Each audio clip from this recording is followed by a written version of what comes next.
بسم اللہ الرحمن الرحیم۔ السلام علیکم ورحمۃ اللہ وبرکاتہ۔ آج کی ویڈیو میں خواب میں آم دیکھنے کی مکمل تعبیر بیان کی جائے گی۔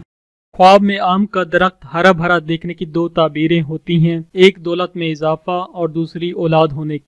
آم کے درخت پر بور دیکھنا خواب میں اچھا ہے، خوشحالی دیکھنے اور بیٹا پیدا ہونے کی دلیل ہے۔ خواب کے اندر آم کا درخت سوکھا ہوا دیکھنا پریشانی آنے کی دلیل ہے۔ خواب کے اندر آم کو کھانا اچھا ہے، ہر طرح کی خوشی ملنے کی دلیل ہے۔ خواب کے اندر اگر یہ دیکھا جائے کہ وہ آم کسی کو دیتا ہے تو دلیل ہے کہ جس کو آم دیتا ہے اس سے فائدہ حاصل کرے گا۔ خواب کے اندر آم کسی اور سے لینے کی تعبیر یہ ہے کہ جس سے آم لے گا اس کو فائدہ بھی دے گا۔ خواب کے اندر آم کو درخت سے گرتے ہوئے دیکھنے کی تعبیر یہ ہے کہ خواب دیکھنے والے پر رزق تنگ ہوگا یا وہ بے روزگار ہوگا۔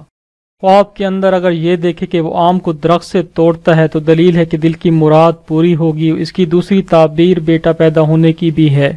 خواب کے اندر بہت زیادہ آم دیکھنے کی تعبیر اچھی ہے، ہر طرح سے خواب دیکھنے والے کو زندگی کے ہر معاملے میں حد سے زیادہ فائدہ اور خوشی ملے گی۔ خواب کے اندر اگر یہ دیکھے کہ وہ آموں کو خرید رہا ہے تو یہ خواب اچھا ہے، اس کے کاموں میں فائدہ ہوگا اور اس کی زندگی میں بہت زیادہ سکون آئے گا۔ آج کی ویڈیو بس اتنی ہی۔ ویڈیو کو لائک اور شیئر ضرور کر دیں۔ بہت شکریہ۔ اللہ حافظ۔